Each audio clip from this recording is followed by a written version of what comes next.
Hola, ¿qué tal? Muy buenos días. Muchas gracias por acompañarnos el día de hoy.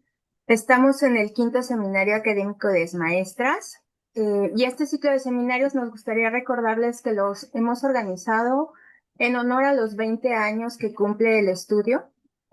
Es una serie de seminarios que tienen el objetivo de compartir con ustedes todo lo que se ha desarrollado a lo largo de estos 20 años de vida. Eh, Diferentes metodologías de investigación, diferentes resultados que pensamos pueden ser muy atractivos para todos ustedes. Y pues como siempre, pues todo esto que se ha generado en este periodo es gracias a la contribución altruista de un grupo de maestros de educación básica de nuestro país. El día de hoy vamos a hablar de síndrome de ovario poliquístico. Y es un seminario que yo creo que va a estar muy bonito porque lo da la doctora Susana Lozano Esparza, que ha formado parte de maestras desde que ella era muy jovencita, hizo su servicio social con nosotros. Actualmente ella es investigadora en epidemiología con enfoque en salud reproductiva y cáncer. Es doctora en epidemiología por la Universidad de Washington, utilizando datos de maestras.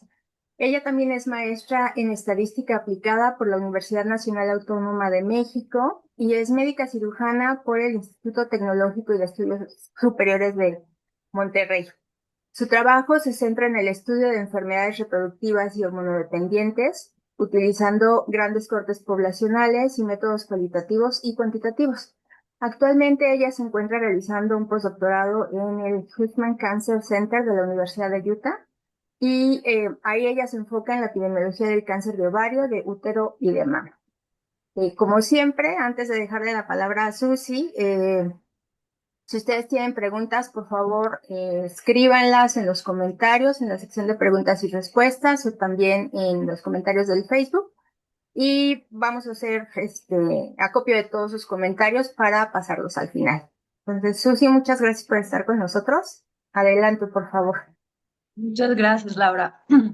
Como estaba comentando Laura, pues sí, yo creo que ahorita estaba intentando acordarme, serán 10 años que llevo colaborando con el instituto desde que soy estudiante de medicina, entonces, pues me da mucho gusto estar aquí para presentarles algunos de los resultados que han salido de esta colaboración.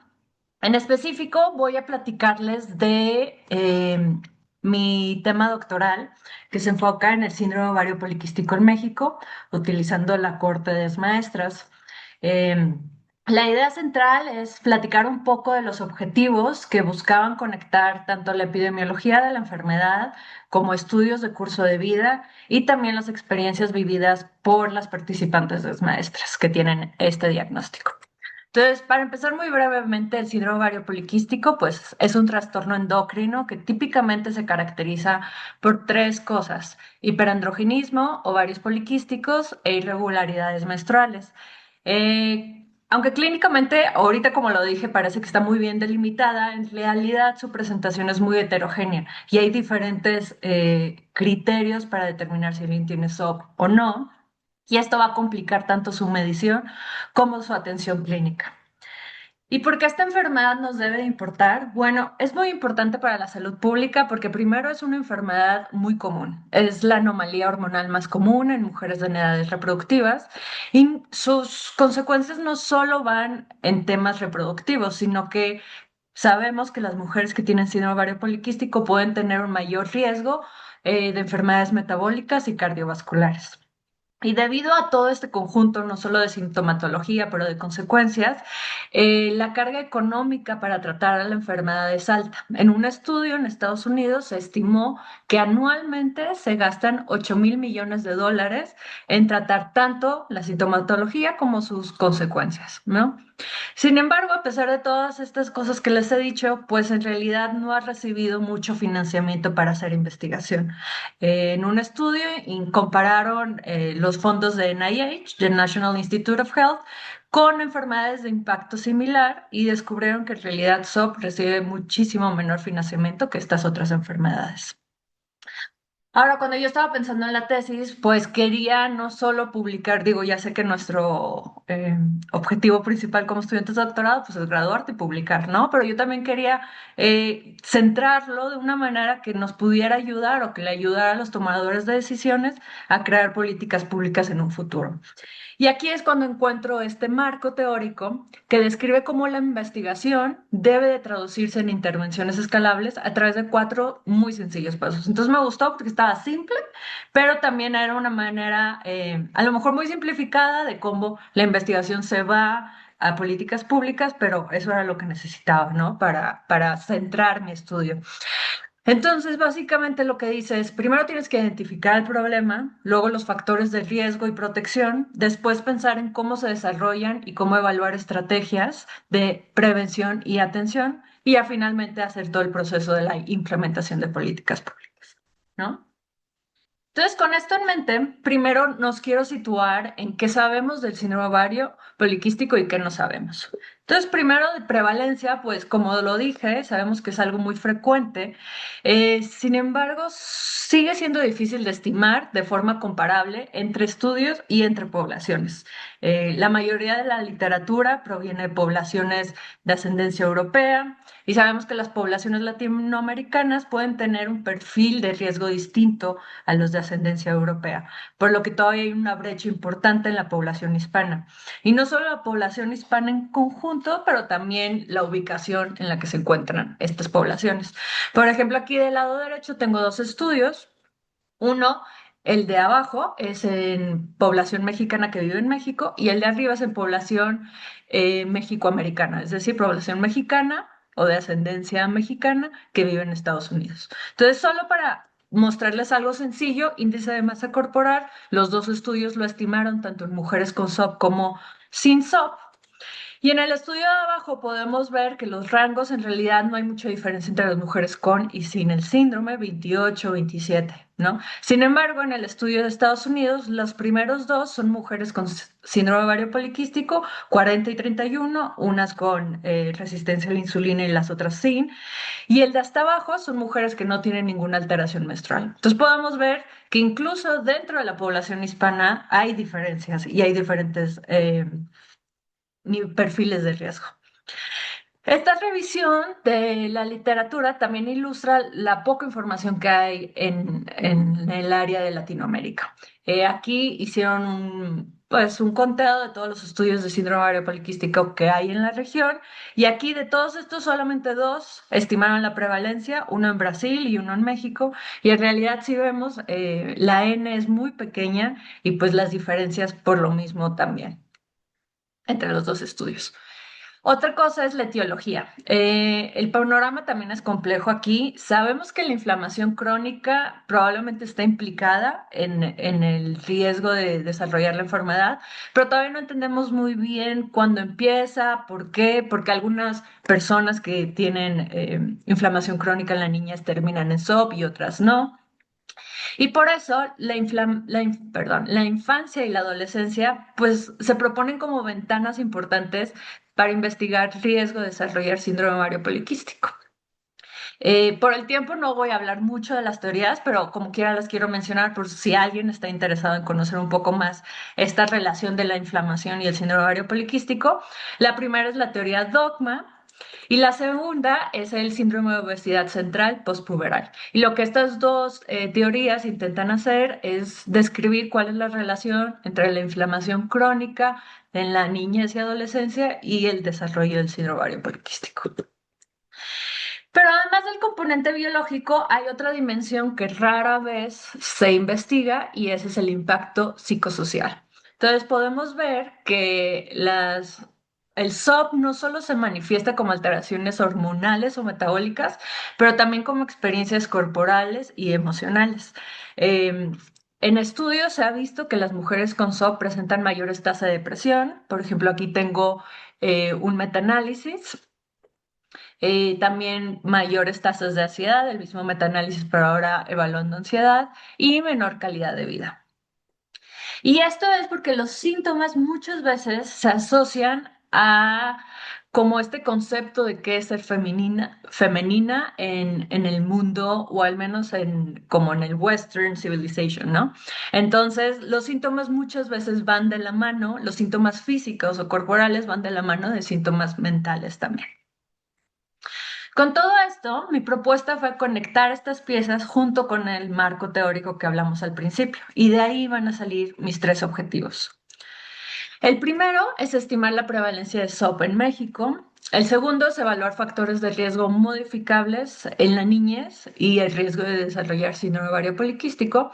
Y el tercero es explorar las experiencias de mujeres diagnosticadas con SOP en México. Y en conjunto los tres buscan construir una visión más completa de qué es el síndrome ovario poliquístico en México. Y pues claro, antes de empezar a hablar de los objetivos, hablamos de la población.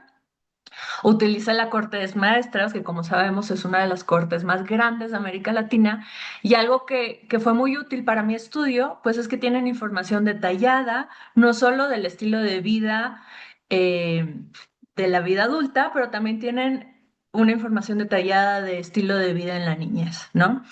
Y ahí también siguen con una participación pues muy activa, lo cual permite que si queremos hacer mediciones extra, que es parte del estudio, lo pudimos lograr. Aquí está muy confuso y no nos vamos a ir a los detalles, pero solamente quería ejemplificar cómo se utilizaron a las participantes en cada uno de los objetivos. Básicamente, el que está más complicado es el objetivo uno, que vamos a platicar de él. En el objetivo 2 hicimos ciertas exclusiones, pero básicamente utilizamos a toda la corte que contestó las preguntas que eran necesarias para evaluar el estudio. Y en el 3 tomamos a ciertas participantes del objetivo uno y las invitamos a realizar entrevistas. Ahora sí, vámonos por objetivos. Bueno, aquí el propósito, dije, es estimar la prevalencia de SOP, pero para esto, primero tuve que realizar una herramienta para poder categorizar a las participantes como que tienen o no tienen SOP, porque pues iba a ser una pesadilla logística y económica intentar diagnosticar clínicamente a todas las participantes debido a la gran cantidad de participantes que tiene la corte. Y después de validar esta herramienta, utilizarla ahora sí para estimar la prevalencia y potenciales diferencias geográficas que nos ayuda a la Corte dada la heterogeneidad que tienen de ubicaciones dentro de México. Entonces, como les comentaba, al principio seleccionamos a participantes por cuestiones logísticas de Ciudad de México y de Estado de México, y ya una vez que determinamos quiénes podían ser, las dividimos en grupos, en 4 grupos, que tienen diagnóstico y síntomas, que tienen diagnóstico pero que no tienen síntomas de síndrome ovario poliquístico, que no tienen diagnóstico pero sí síntomas, y que no tienen diagnóstico ni síntomas. Y de ahí hicimos una selección estratificada en la que intentamos que estos grupos fueran del mismo tamaño. Las invitamos a hacerse estudios de laboratorio y a contestar cuestionarios extra para poder hacer una definición gold standard del síndrome ovario poliquístico. Antes de esto, hicimos exclusiones basadas en 3 niveles hormonales, que son recomendaciones clínicas, dada que enfermedades asociadas a estos niveles anormales pueden tener síntomas muy similares al SOP. Y ya al final, después de esta exclusión, tuvimos a 73 participantes. 31 fueron clasificadas con SOP. ¿Cómo fue la clasificación? Que presentaran hiperandrogenismo, ya sea por laboratorio o por niveles de hirsutismo, y también que presentaran oligoamenorrea, es decir, ciclos cada menor de 21 días, mayor de 35 días, o que dijeran que son muy irregulares para contarlos. Y las demás, pues obviamente no fueron clasificadas como SOP. Después probamos varios enfoques predictivos. Hicimos el modelo de regresión logística, lazo, análisis discriminante lineal y random forest, utilizando los mismos predictores para ver cuál era el que tenía mejor rendimiento de clasificación. Dentro de los predictores tuvimos características menstruales, acné severo en adolescencia, infertilidad, diagnóstico previo del síndrome e índice de masa corporal mayor de 30 kilogramos por metro cuadrado. Todos estos predictores son preguntas que ya se les han hecho a las participantes de la corte con el fin de que sea una herramienta que sea fácilmente aplicada en la corte. Para los resultados, aquí podemos ver que claramente el que hace el mejor rendimiento es el modelo de Random Forest, con un área bajo la curva de 91, pues excelente, y también una especificidad muy por encima de de los otros modelos. Entonces decidimos quedarnos con el Random Forest y utilizando ese modelo, la prevalencia de la corte fue de 6,9, básicamente, y también vimos un poco de diferencias geográficas, no muy claras, pero sí, conforme evaluamos hacia el sur de México, aumenta la prevalencia, lo cual... En mi hipótesis yo creía que iba a ser al revés. Yo creí que, dado que sabemos que en promedio las mujeres del norte del país tienen pues un estilo de vida más industrializado, más como Estados Unidos. Pensé que así iba a ser la prevalencia, pero pues no, vemos que es para el otro lado. Y no somos los primeros en realizar una herramienta validada, solo somos los primeros en realizarla para hispanohablantes, pero existen otros dos estudios que utilizan herramientas en inglés. Y aquí podemos ver que en nuestra comparación con estos dos estudios, pues nuestros valores y el rendimiento de nuestros modelos es razonable, es consistente. Digo, si hay diferencias, algunos utilizan variables similares a nosotros, otros, por ejemplo, este último se me hizo muy interesante porque ellos solo utilizan la escala de hirsutismo y prácticas depilatorias y aún así consiguen una buena sensibilidad, no tan buena especificidad. Pero bueno, en general podemos ver que nuestro modelo tiene una comparación razonable con otros estudios. ¿Cuáles son las fortalezas y limitaciones? Pues nuestro estudio está validado con estos diagnósticos clínicos que realizamos en este pequeño grupo de 73 mujeres. Utilizamos varios modelos intentando encontrar el que tuviera un mejor rendimiento.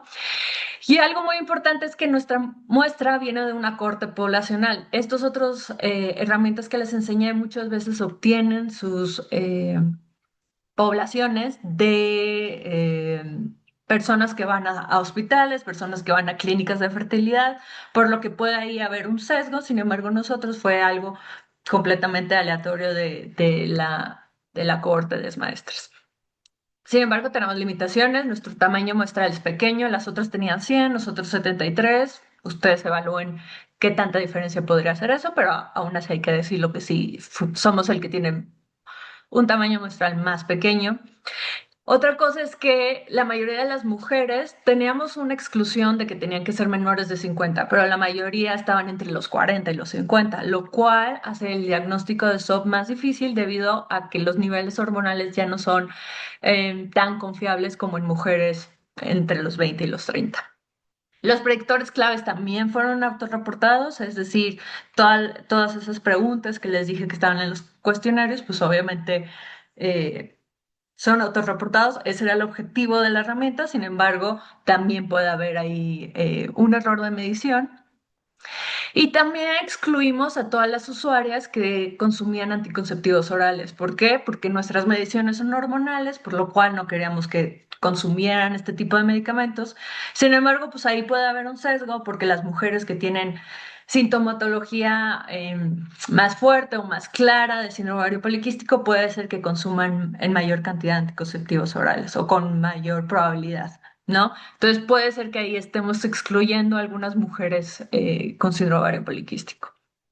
Y finalmente, pues el modelo que utilizamos puede capturar interacciones muy específicas de la muestra. Intentamos eliminar este riesgo con la validación, la cross-validation que hicimos de los modelos, pero sin embargo sigue siendo una limitación que tenemos que ser conscientes que puede existir. El objetivo 2, aquí lo que queríamos hacer es saber si exposiciones potencialmente inflamatorias en la etapa temprana de vida se asociaban con riesgo de síndrome ovario poliquístico en la vida adulta. Y para esto tuvimos dos exposiciones, la variable de dieta en cuartiles y trayectoria de peso en 3 épocas. El desenlace era síndrome ovario poliquístico validado con la herramienta, es decir, utilizamos la herramienta para clasificar a todas las mujeres dentro de la corte como tener o no tener SOP. Y bueno, también tuvimos como covariables de ajuste, variables sociales y conductuales relevantes de la época temprana de vida. Y como análisis de sensibilidad, hicimos un análisis de componentes principales para hacer un patrón de dieta y también hicimos un ajuste recíproco, es decir, el de peso lo ajustamos por dieta y el de dieta por peso. No tenía suficientes datos para hacer un análisis de mediación, pero bueno, yo lo vi como un primer paso de análisis de mediación para saber si el efecto que veíamos era por las dos exposiciones o si cada exposición tenía un efecto independiente. Para elementos de dieta, tomamos un cuestionario de frecuencia alimentaria de 41 ítems que le preguntaba a la participante su consumo entre los 13 y 18 años y tomamos alimentos que han sido identificados en la literatura como inflamatorios: carne roja, pan blanco, productos horneados, botanas fritas y bebidas azucaradas. También les comento que hicimos patrones dietéticos a través del componente principal. Aquí les muestro el heat map y vemos cómo se agrupan los alimentos y esto nos permitió identificar tres patrones principales, que son estos, y yo les puse frutas y vegetales, porque obviamente aquí vemos cuáles son los principales elementos que se asocian a ese patrón. Western, porque son casi todos estos ítems que determinamos al principio, que son inflamatorios o que se asocian más con una dieta industrializada. Y el final, el último, le puse lácteos y tradicional. Si pueden ver, los principales ítems son lácteos. Y los últimos, tortilla, maíz, frijoles, lentejas, lo categoricé como tradicional mexicano.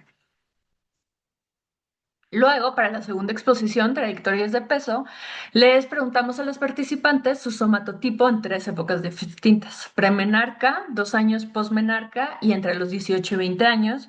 Y luego determinamos que si contestaba de 1 a 4 era somatotipo bajo y si contestaba de 5 a 9 era somatotipo alto. Y luego hicimos una clasificación. De persistentemente bajo, siempre está bajo; persistentemente alto, siempre está alto; creciente, inicia con bajo, pero termina en alto, básicamente ignorando el de en medio; y decreciente, exactamente igual, pero al revés. Empieza en alto, termina en bajo, ignorando el del medio; y mixto, pues cualquier otra trayectoria que no cabía en estas principales cuatro. Vámonos a resultados. Cuando vemos elementos de dieta, en realidad no vemos algo muy claro dentro de las relaciones con cada elemento. El que más sobresalió o en que podemos platicar un poco es el de carne roja. Este mostró una asociación inversa con síndrome ovario poliquístico que no era esperado. Es decir, aquí parece que lo que estoy diciendo es que mientras más carne roja consumas, menor riesgo de desarrollar síndrome ovario poliquístico tienes. Lo cual, por nuestra hipótesis, nosotros creímos que iba a ser al revés. Y pues los demás alimentos, en realidad el patrón fue muy débil y nada consistente. Ahora, cuando vemos el patrón de dieta, aquí se vuelve un poco más interesante la historia de lo que encontramos. Primero, para Western o para esta dieta industrializada, pues como los elementos individuales en realidad son los que más se asociaban a este patrón, vemos exactamente lo mismo, pues no vemos algo muy claro y no hay una señal fuerte ni monotónica, ¿no? Luego pasamos a frutos y vegetales y aquí, en cambio, sí vemos una tendencia más clara hacia menor riesgo. Esto sugiere que una dieta más rica en alimentos de frutas y vegetales podría estar asociada a menor riesgo de síndrome ovario poliquístico.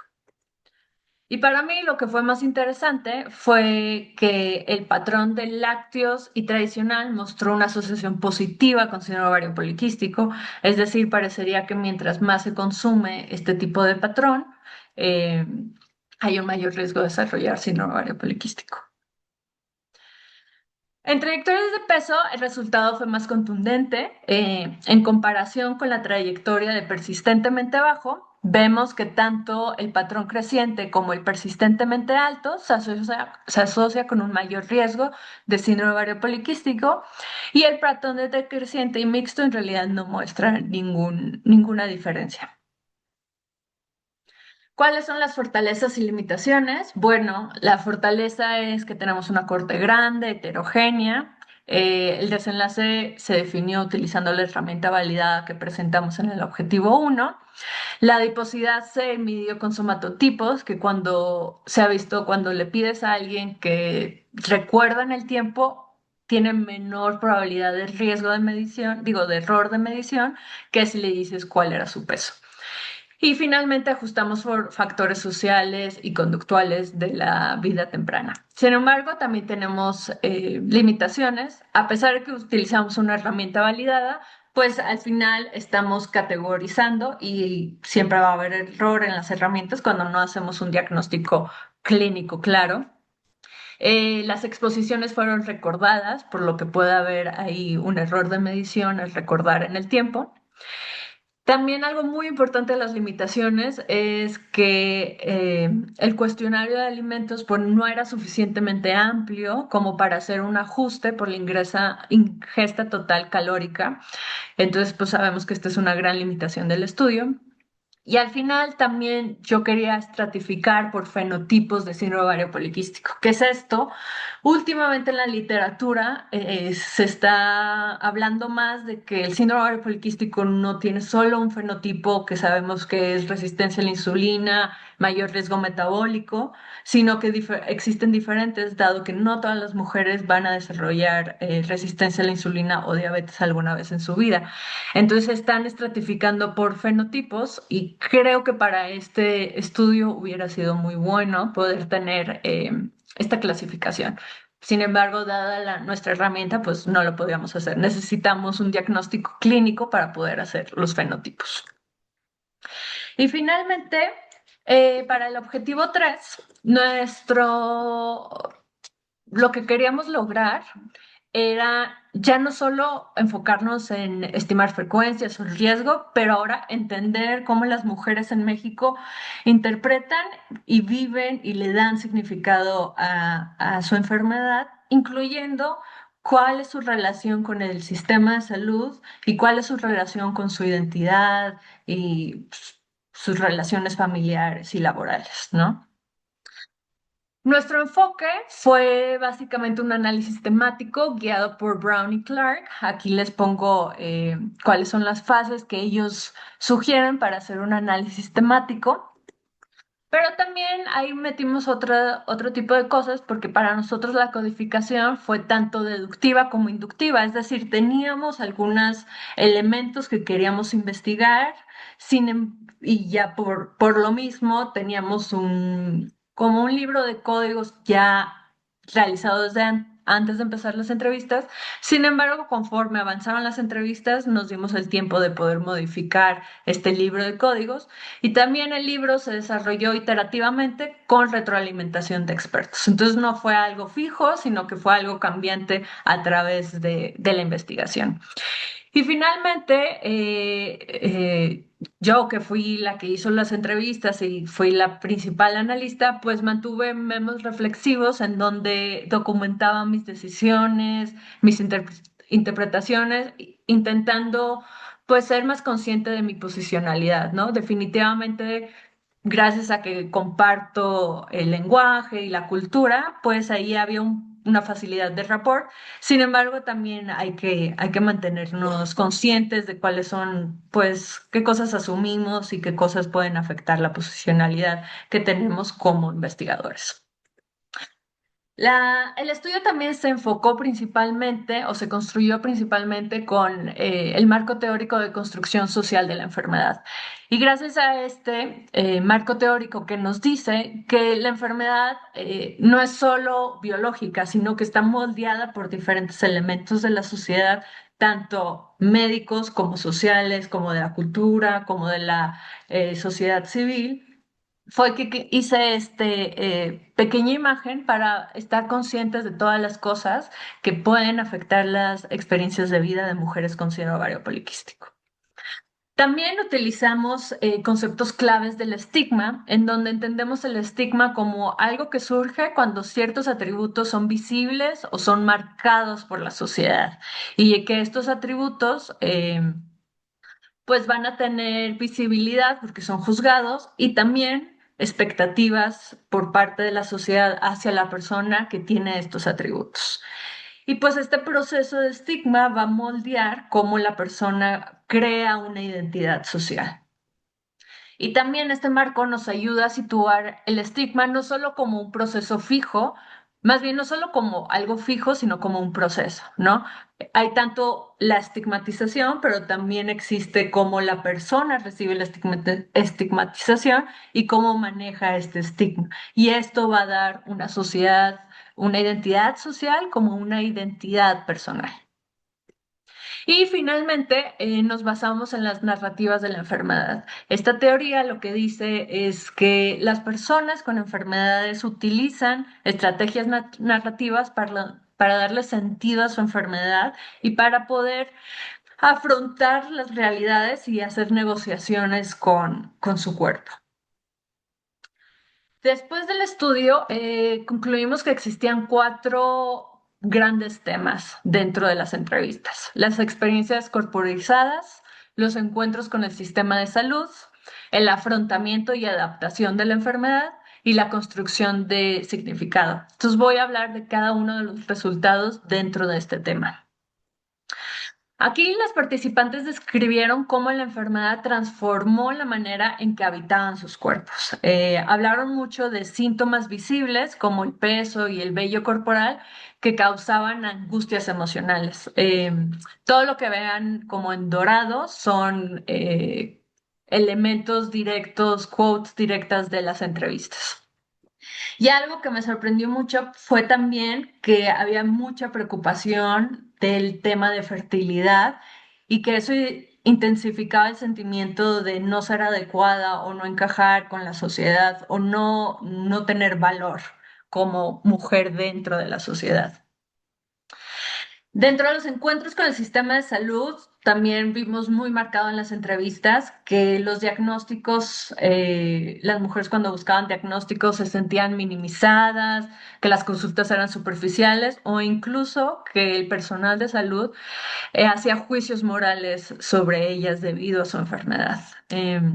También encontramos que existían barreras estructurales como esperar por largo tiempo, consultas apresuradas, clínicas sobrecargadas que no tenían suficiente tiempo para dar una buena consulta, y esto reforzó el sentido de que no eran prioridad dentro del sistema de salud. En afrontamiento y adaptación, aquí hubo una mezcla muy interesante porque había tanto resiliencia como limitación. Algunas veces este acostumbrarse o este afrontamiento se sentía como resiliencia, pero también algunas veces se sentía como que no tenían otra opción más que hacer eso, que no había de otra básicamente. También algo interesante fue cómo esta adaptación se moldeaba por el sistema de apoyo. Es decir, principalmente la familia fue el sistema de apoyo que vimos que era más importante para los participantes, en donde si la familia les creía, las apoyaba, les daba estabilidad y resiliencia. Sin embargo, muchas veces también vimos situaciones en que la familia minimizaba los síntomas, les decía que se aguantaba, que era parte de ser mujer, y eso pues hizo un aislamiento en las mujeres. Y finalmente, dentro de este afrontamiento y adaptación, vimos actos de resistencia como formas de recuperar el control, es decir, mujeres que no estaban a gusto con su servicio médico, entonces cambiaban de proveedores o les daban anticonceptivos orales y ellas no lo querían tomar, entonces tomaban decisiones de buscar otro tipo de tratamiento. Sin embargo, estos actos sí estaban muy ligados a un poder socioeconómico, ¿no? Muchas veces algunas mujeres decían, empecé en el sistema público, sin embargo tuve que cambiar a un sistema privado porque no me sentía cómoda con la atención que estaba recibiendo. Y finalmente, en resultados, construcción del significado, pues muchos participantes resignificaron lo que era el síndrome, conectándolo con proyectos de vida pues más amplios como salud, maternidad, bienestar, crecimiento personal. Y lo que estuvo padre es que este reenmarcamiento de la enfermedad les permitió pasarse de sentirse definidas por el síndrome de ovario poliquístico a construir una identidad menos dependientes de las etiquetas o los juicios sociales y más acercadas a una persona resiliente, a una persona fuerte, que supera cosas y que ahora busca lo mejor para su cuerpo, ¿no? Em, ¿Qué revelan estas narrativas? Pues estos hallazgos reflejan estudios previos que se han hecho en otras poblaciones, en donde se habla que estos síntomas visibles, el estigma, el retraso del diagnóstico, pero también algo importante que yo al menos no había leído en otros estudios es cómo este afrontamiento también puede ser la enmarcación de la enfermedad a través de aprendizaje y resiliencia. Y este estudio lo que añade, pues, las barreras estructurales específicas del sistema de salud de México y también esta cultura mexicana alrededor de la menstruación y lo que significa ser mujer y cuál es el rol de la mujer en la sociedad. Bueno, en conclusión, primero mostramos que las características menstruales sí son predictores suficientemente robustos para poder identificar en un estudio epidemiológico quiénes tienen y no tienen síndrome ovario poliquístico. No estoy diciendo que es para clínicos, lo que estoy diciendo es para estudios observacionales, pues sí, sí funcionan muy bien. Segundo, encontramos que la adolescencia sí parece ser una ventana crítica en donde principalmente las trayectorias de adiposidad, pero también parece ser que ciertos patrones de dieta podrían contribuir al riesgo de desarrollar síndrome ovario poliquístico. Y pues tercero, vimos que la enfermedad también es una experiencia social y emocional y está atravesada por la cultura mexicana y por los estigmas y las barreras estructurales que tiene el sistema de salud mexicano. Y ya integrado con nuestro marco que hablamos al principio, pues para el paso uno ayudamos a cerrar las brechas de conocimiento al crear herramientas que yo espero puedan ser utilizadas por otros estudios, no solo es maestras, pero otros estudios observacionales con población hispanohablante. En el segundo paso, identificamos vías de riesgo potenciales en etapas tempranas de la vida que podrían ayudarnos a reducir el riesgo del síndrome ovario poliquístico en la población. Y en tercer lugar, expusimos barreras estructurales y culturales que pueden moldear las trayectorias de diagnóstico y tratamiento de las mujeres. Y ya para terminar, solo quiero hablar de algunos de los siguientes pasos. El primero, me encantaría validar la herramienta en otras poblaciones hispanohablantes, solo para que pueda ser un poco más robusta. Definitivamente estas mujeres pues tienen ciertas características como, por ejemplo, todas tienen acceso a servicios de salud por su trabajo. Me gustaría a lo mejor en poblaciones con trabajos informales o en otros países ver cómo funciona esta herramienta. Fortalecer la investigación de curso de vida, mi ideal sería poder pues, seguir a niñas desde temprana edad hasta la vida adulta y poder ahora sí hacer un seguimiento de estilo de vida longitudinal y poder verificar lo que estamos viendo nosotros. Probar modelos de atención en donde se combine el apoyo médico, nutricional y psicológico. En las entrevistas realizaba una pregunta casi al final que les decía, si pudieras volver en el tiempo con todo lo que ya sabes, ¿qué te gustaría haber tenido? Y casi todas dicen apoyo psicológico, más información, más atención. Y finalmente, me gustaría también incluir las perspectivas de familias y proveedores de salud para entender cómo estas barreras estructurales y sociales funcionan. Ahorita lo vimos desde el punto de vista de las participantes o las personas que tienen el diagnóstico, que creo que es muy importante, pero también creo que es importante, por ejemplo, entender cómo los proveedores de salud ven esta enfermedad, qué tanta importancia le dan, es por las barreras de tiempo, es por lo que aprenden en la escuela, es por falta de información. Entonces, pues bueno, ese sería otro paso que también me gustaría dar. Y pues ya, es todo. Cualquier pregunta que tengan o comentario, bienvenido. Muchísimas gracias, Susi. Creo que una presentación súper interesante. Entonces ahora le pasamos la palabra a la doctora Celia Uber, quien nos va a comentar esta presentación. Ay, muchas gracias, Martín. Susana, es una presentación súper interesante. Creo que es un tema que, como ya nos explicaste, ha sido un poco relegado en la investigación. Y bueno, hablando de tu presentación del día de hoy, creo que nos estás ofreciendo una contribución bastante pertinente, perdón, y ambiciosa, tanto por la amplitud del enfoque como por el esfuerzo explícito para que integrar estos tres niveles de análisis que nos presentaste en el cual generalmente suelen abordarse por separado la medición epidemiológica, la perspectiva del curso de vida y la experiencia social de la enfermedad, que para mí, de hecho, fue la parte más innovadora e interesante. Y bueno, uno de los aportes más valiosos de tu trabajo es este reposicionamiento del síndrome de ovario poliquístico como un problema de salud pública, no únicamente como una condición ginecológica o reproductiva. A lo largo de esta presentación nos va quedando claro que el SOP es frecuente, que tiene implicaciones metabólicas y cardiovasculares de largo plazo y que probablemente está subdiagnosticado, sobre todo en contextos donde persisten barreras estructurales de acceso, pues como es claramente el caso de nuestro país. Bueno, en este encuadre, que es bastante interesante cómo enmarcas este problema, y es súper relevante para México y la evidencia poblacional del SOP ha sido pues muy escasa, ya nos lo presentaste. Solo dos artículos que nos presentas pues hablan sobre México, perdón, hablan sobre la medición. Y uno era de México, por cierto. En tu primer objetivo, se estima la prevalencia del SOP utilizando una herramienta validada en una cohorte poblacional amplia. Y bueno, como este es un seminario que celebra los 10 años de ESMAESTRAS, pues es muy, muy importante mostrar cómo pueden usar esta base de datos que me parece bastante también relevante e importante en la investigación de la salud en nuestro país. Y bueno, esto es clave porque sienta las bases para el resto del análisis. Nos comparas entre el autorreporte y modelos predictivos, y esto es muy revelador. Si bien hay un bajo desempeño del autorreporte, esto es un hallazgo importante porque subraya los problemas estructurales del diagnóstico y el reconocimiento del síndrome. Y bueno, muchas mujeres pues no tienen idea ni siquiera qué es eso, aun cuando lo puedan estar padeciendo.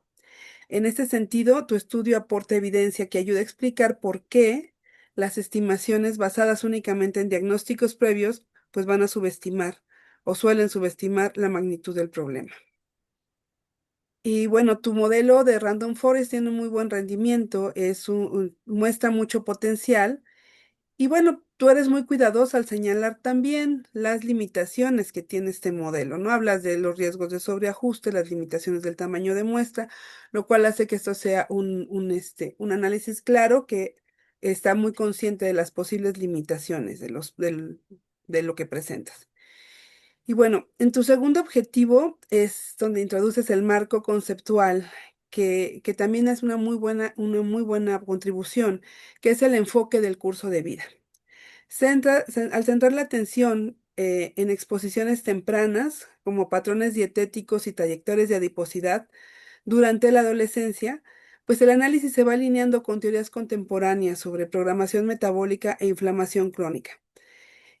El énfasis en trayectorias más que en mediciones aisladas refleja una comprensión adecuada de procesos biológicos que son acumulativos y dinámicos. Y bueno, en el estudio se evita sobreinterpretar, no podemos hablar de relaciones causales, sino de asociaciones, y eso se deja claro. Eh, aquí también en el segundo objetivo, dejas muy claras cuáles son las limitaciones derivadas del uso de información retrospectiva y de tener un resultado predicho.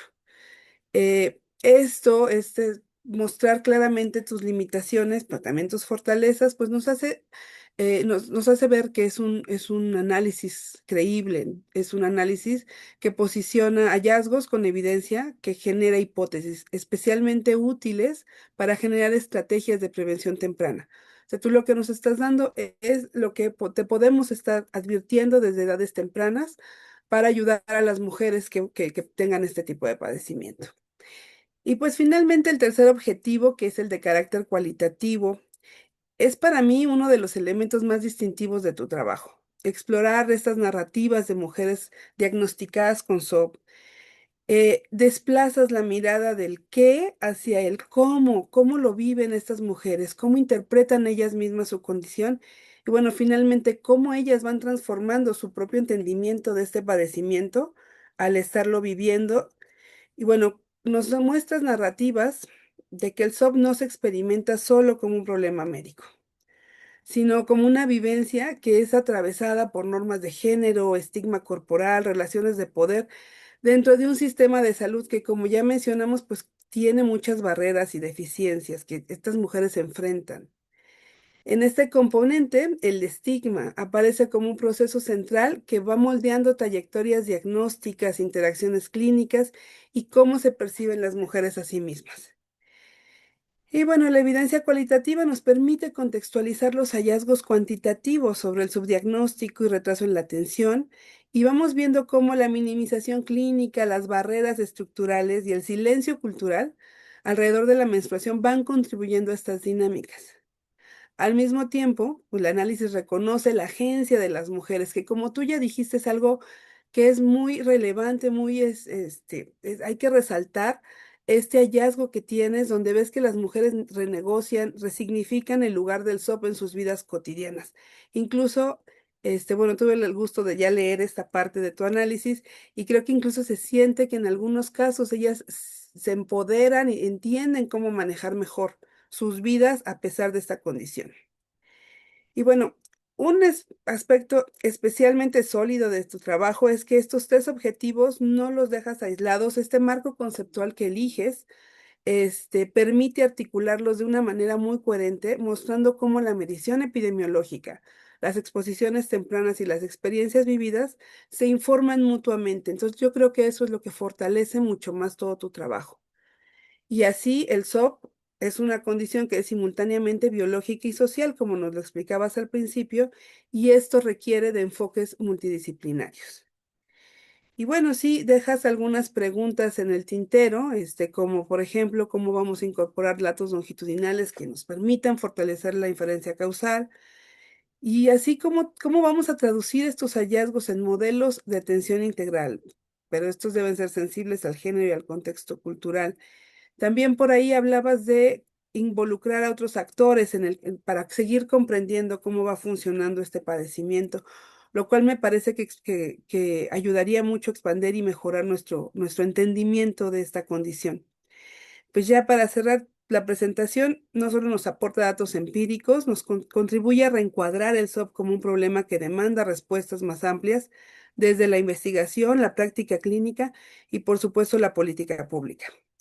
Y bueno, ese esfuerzo de integración y contextualización creo que es una de las mayores fortalezas del trabajo que aquí nos presentaste. Y bueno, muchas gracias por tu trabajo, es muy interesante. Muchas gracias, Elia. Muchas gracias, Celia, por tus comentarios. Ahorita estamos a la espera ahorita están saliendo algunas preguntas, pero quiero tomar yo la libertad de empezar con una primera pregunta. Y tiene que ver un poco con el último objetivo, no, el segundo objetivo, perdón. Susana, digamos, el sobrepeso y la adiposidad es parte del síndrome. Entonces, ¿cómo entender cuando estamos pensando en que las trayectorias de adiposidad serán unos determinantes del SOP, cómo tratar de distinguir que no sean parte de manifestaciones preclínicas del síndrome, ¿no? Entonces, ¿cómo lo pensaste? ¿Cómo piensas esta posibilidad? Sí, definitivamente sí es un problema porque sabemos que el diagnóstico no se hace cuando empieza la enfermedad, ¿no? El diagnóstico se puede tomar años en que tenga la persona ya la enfermedad y luego el diagnóstico. Me basé mucho en la segunda teoría que habla de una obesidad central, que eso es lo que causa alteraciones prepuberales que llevan a que el cuerpo empiece a tener estos cambios hormonales que llevan al síndrome ovario poliquístico.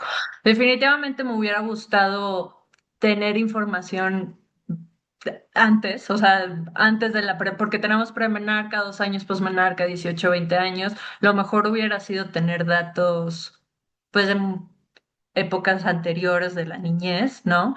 Pero creo que aún así nos dan un ejemplo de cómo, a pesar de que es parte del síndrome, también puede ser parte de las causas que llevan al síndrome, ¿no?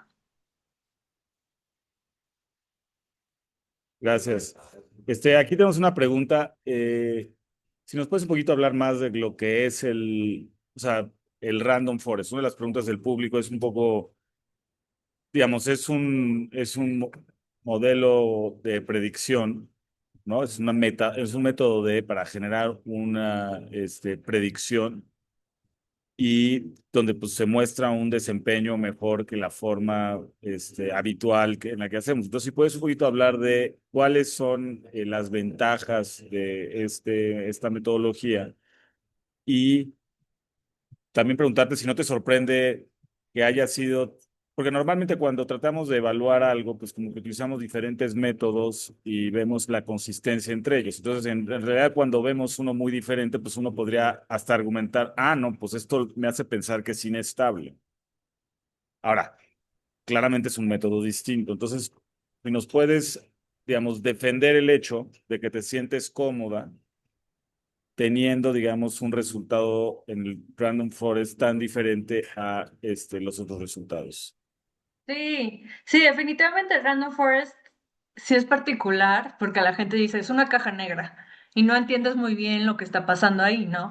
Básicamente lo que hace es como si hubiera un árbol de decisión, de ahí viene el forest. Entonces tú tienes tu árbol de decisión que todo el mundo conocemos, que es, no sé, autodiagnóstico, sí, ok, te vas para acá. Autodiagnóstico, no, te vas para acá. Entonces lo que hace la computadora es que hace un bosque de árboles de decisión y selecciona el mejor. ¿No? Pero el problema es que tú no puedes ver esta combinación de árboles. Entonces, por eso la gente muchas veces no les gusta el Random Forest, porque no entiendes al 100% qué está pasando y ahí es cuando caemos en estas cajas negras. Hice un análisis de sensibilidad, que ya no lo mostré por el tiempo, en donde hago el mejor árbol de decisión con mis predictores y en donde se ve que en realidad los predictores más fuertes son alteraciones menstruales, que hacen sentido. Ahora, el problema de regresión logística y por qué yo quería buscar otra cosa es que, pues, sabemos que regresión logística sí tiene que tener este componente lineal, ¿no? Que a mí como que no me cabía de entender cuando queremos hacer predicciones cómo va a funcionar. Sí funciona, pero tampoco podemos asumir que la relación va a ser de esa manera. Y por eso al final metí este modelo de Random Forest. De hecho, cuando hice el lazo creo que solamente se queda con una variable. O sea, dice, el modelo dice, no, ninguna variable es importante, solamente era una menstrual, no recuerdo cuál. Pero bueno, el punto es que yo sí confío en él porque creo que lo que vemos con el árbol de decisión, que las alteraciones menstruales son los principales predictores, es algo importante. También ahorita estamos haciendo más estudios con clínicos, en donde los clínicos también, el problema del Random Forest es que se les estaba dando baja importancia al autodiagnóstico. Entonces ahorita estamos creando un algoritmo dentro de Maestras en donde decimos, bueno, vamos a darle prioridad al autodiagnóstico, pero con anticonceptivos orales, como se hacen otras enfermedades, diabetes más metformina, ya podemos clasificarlo como diabetes, solo el diagnóstico, pues ya vimos que no va a tener tan buena predicción. Entonces hacemos ese algoritmo y para las mujeres que no cumplen con autodiagnóstico más anticonceptivos orales, ahí sí utilizar el modelo para poder intentar captar a estas mujeres que sabemos que existe el subdiagnóstico, que no están diagnosticadas, pero que sí claramente tienen los síntomas. Entonces el modelo ahí funciona muy bien porque sus predictores principales son el autodiagnóstico. Y ya que utilizamos este algoritmo, ya estamos viendo si una prevalencia un poco más alta, pero dentro de los rangos que esperamos y también características de la población que esperamos que tengan mujeres con síndrome ovario poliquístico. Pero en digamos, en esta misma conversación, ¿puedes platicar un poco de, digamos, la prevalencia del autorreporte versus lo que estás viendo? Porque, digamos, si una de las preocupaciones que tenemos, esa es una población que tiene en principio acceso, o sea, que en principio no tiene problemas de acceso. O sea, en términos de que tiene la derecho a biencia. Hay todo tipo de barreras de acceso, inclusive teniendo derecho a biencia. Pues uno hubiera pensado que eso limita, digamos, o sea, bueno, hay una preocupación de que hay un sobrediagnóstico de síndrome de ovario poliquístico. ¿Por qué? Porque de repente tuvimos acceso a ultrasonidos de forma muy fácil, entonces de repente uno ve un quiste y dice, en un ovario dice ovario poliquístico, ya, ¿no? Entonces, ¿cómo balancear los resultados? O sea, nos puedes hablar de uno, de la prevalencia en la corte y de cómo entender, o sea, qué estás aprendiendo respecto a ese equilibrio que uno tiene que encontrar entre la posibilidad del sobrediagnóstico, la posibilidad del subdiagnóstico, que pueden estar operando al mismo tiempo y que los sobrediagnósticos pueden ser en un subgrupo de personas, ¿no? Que puede ser, por ejemplo, las mujeres que están buscando embarazarse y pues lo que estás encontrando tú. Entonces, si nos puedes como que un poquito hablar de cómo están pensando digamos, estas posibilidades de sobre y subdiagnóstico y el autorreporte. Sí, sí, definitivamente creo que es una enfermedad o un síndrome muy complicado justo por eso, porque tienes razón, también los clínicos nos decían, muchas veces llegan mujeres que dicen que tienen síndrome ovario poliquístico, pero para nada, y solamente es por la imagenología, que no debería ser así, pero bueno, así ocurre en la vida. Y luego estas mujeres que no necesariamente tienen los síntomas, a lo mejor tienen los síntomas menstruales, pero no tienen la infertilidad, tienen resistencia a la insulina, pero nunca se le dio importancia a sus alteraciones menstruales, entonces nunca han llegado al diagnóstico y así han vivido toda su vida. Pues así es la menstruación es dolorosa, la menstruación es abundante, pues ni modo, ¿no? Eh, entonces, justo por eso, de números, o sea, no me acuerdo específicamente, pero sí me acuerdo. El autorreporte está como en el 12-13%. Ahora, si hacemos autorreporte con anticonceptivos orales, baja el 5%, que es incluso más bajo que nuestro modelo. O sea, esa es como la manera más estricta en donde creemos que es la manera más confiable de decir, bueno, una mujer que dice que tiene el diagnóstico. Ah, también, perdón, que dice que tiene el diagnóstico, que fue diagnosticada antes de los 40 años y que tiene alguna vez anticonceptivos orales, consumo de anticonceptivos orales. Entonces ya con estas tres preguntas se vuelve muy estricto, pero bueno, al menos ahí sabemos o tenemos mayor confianza de que la clasificación está siendo correcta. No lo puedo evaluar con este estudio o con este grupo de mujeres que les hicimos evaluación clínica, porque por default todas no van a tomar anticonceptivos orales. Pero bueno, ahí creemos que debido a las preguntas y a las barreras que ponemos para llegar a clasificar a alguien con SOP, pues que estamos casi seguros que sí tienen SOP, ¿no? Ahora, ¿qué pasa con todas las mujeres que no tienen autodiagnóstico? Ahí es cuando queremos, por ejemplo, esa parte del algoritmo es donde estamos intentando disminuir el sobrediagnóstico al tomar, bueno, me dices que tienes el diagnóstico SOP, pero también tienes esto y también tienes esto, ok, ahí disminuyo el riesgo de sobrediagnóstico. Y luego, para poder disminuir el riesgo de subdiagnóstico, agarro a todas las de la corte que dicen que nunca han tenido el diagnóstico de SOP y les aplico el modelo. Y con el modelo determino quiénes de las que nunca han tenido autodiagnóstico, por el modelo son clasificadas como con SOP o sin SOP, ¿no? Entonces, digo, nunca vamos a hacer 100% on the point porque no somos clínicos y no vamos a poder darles el diagnóstico clínico, pero creo que o sea, al llegar a este algoritmo, creo que estamos muy bien como jugando con estos dos riesgos que se presentan en la enfermedad, ¿no? Y quizá por último, aquí están presentes muchos estudiantes en esta reunión. Entonces, quizá podías platicar un poco, pues, tu historia personal, porque tú empezaste a trabajar en Maestras, pues, cuando eras estudiante. Entonces, si puedes nada más contarles un poquito tu historia y, pues, cuál ha sido tu experiencia ahora que estamos celebrando, Celia, los 20, no los 10, los 20 años. Entonces, sería muy bueno. Sí, claro.